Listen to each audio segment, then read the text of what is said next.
Assalamualaikum warahmatullahi wabarakatuh. Perkenalkan, nama saya Ahmad Zainuri dari D3 Teknik Listrik. Ya, di sini saya akan mempresentasikan tentang kapasitor dan kubikel tegangan menengah. Pengertian kapasitor. Kapasitor adalah peralatan yang digunakan untuk memperbaiki kualitas pasokan energi listrik dan memperbaiki mutu tegangan di sisi ban. Bagian-bagian kapasitor. Elemen kapasitor, 2 unit kapasitor.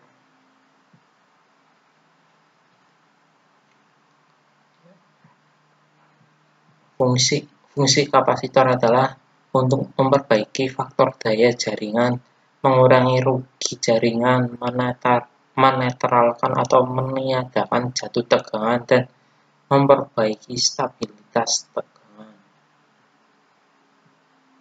Jenis-jenis kapasitor ada 3, yaitu jenis kapasitor daya, jenis kapasitor gandeng, jenis kapasitor pembagi tegangan.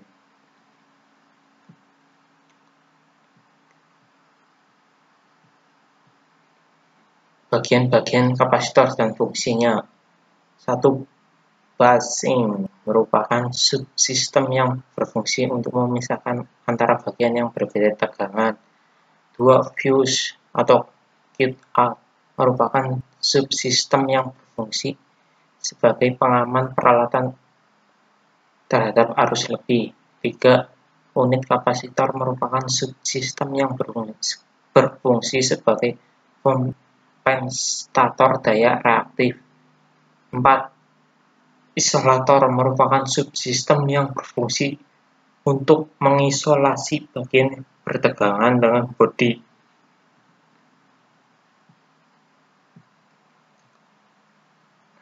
Ya, ini adalah bagian-bagian kapasitor yang diinspeksi, yang diinspeksi visual saat beroperasi ialah sebagai berikut. 1. Kondisi busing kapasitor. 2. Kondisi rem bushing. 3. Kebocoran minyak.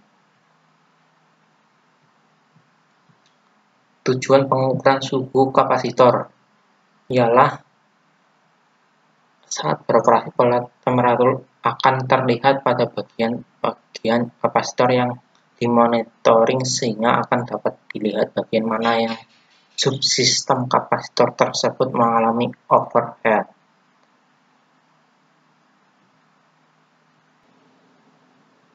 Ya, ini adalah pengertian dari kubikel tegangan menengah, adalah seperangkat peralatan listrik yang dipasang pada gardu induk dan gardu distribusi yang berhubungan, sehingga berfungsi sebagai pembagi, pemutus, penghubung, pengontrol, dan pengaman sistem penyalur tenaga listrik tegangan menengah.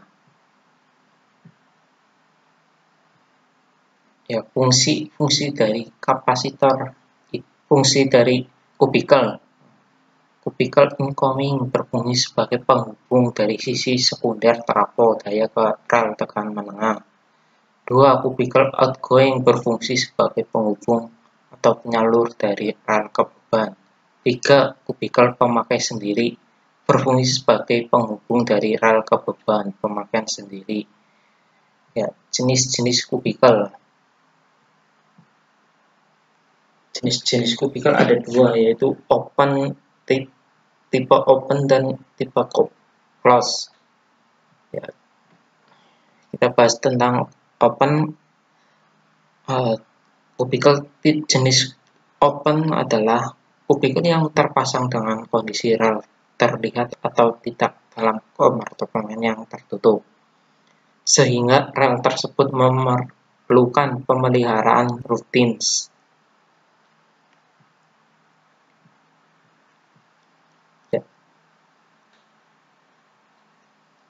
Kubikel jenis close adalah kubikel yang terpasang dengan kondisi rel tertutup atau di dalam kompartemen.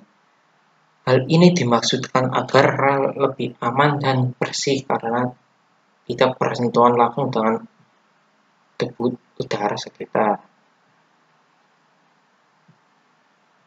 Komponen kubikel yaitu 1 PMT, trafo, rel, dan trafo tegangan.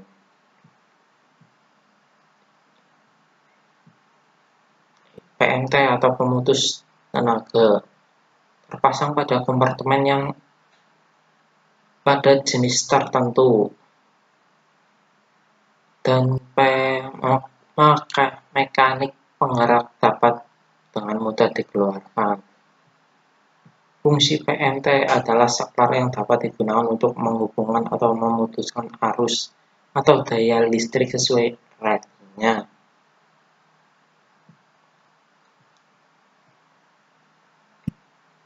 Ya, rel terbuat dari tembaga atau aluminium dengan bentuk sesuai dengan desain dari masing-masing pabrik. Fungsi rel adalah sebagai penghubung antar kabel masuk dengan beberapa penyulang. Trafo arus adalah berfungsi untuk menurunkan arus bolak-balik yang besar menjadi arus bolak-balik yang kecil, sesuai dengan kebutuhan instrumen yang tersambung. Bagian-bagian utama trafo arus: kumparan primer, kumparan sekunder, inti besi, terminal primer. Komponen pendukung kubikel. Komponen pendukung pada kubikel terdiri dari rel dan meter, kontrol atau indikator pemanas, heater, serta handle kubikel. Kontrol atau lampu indikator adalah untuk menandai adanya tekanan 20 kV pada sisi kabel outgoing. Pemanas untuk memanaskan ruangan terminal kabel agar kelembabannya terjaga, sehingga dapat mengurangi efek corona pada terminal kubikel tersebut. Handle kubikel untuk menggerakkan mekanik kubikel, yaitu membuka atau menutup posisi kontak bung. Sistem interlock untuk mencegah kemungkinan kesalahan kelainan dari peralatan dan menjamin keamanan operasi. Macam-macam interlock adalah interlock pintu kubikel harus tidak dapat dibuka jika PMT dalam keadaan tertutup, PMS tanah dalam keadaan terbuka. Pintu kubikel harus tidak dapat ditutup jika pemanas tanah dalam keadaan tertutup. Ya, sekian dari saya. Apabila ada salah, mohon maaf. Wassalamualaikum warahmatullahi wabarakatuh.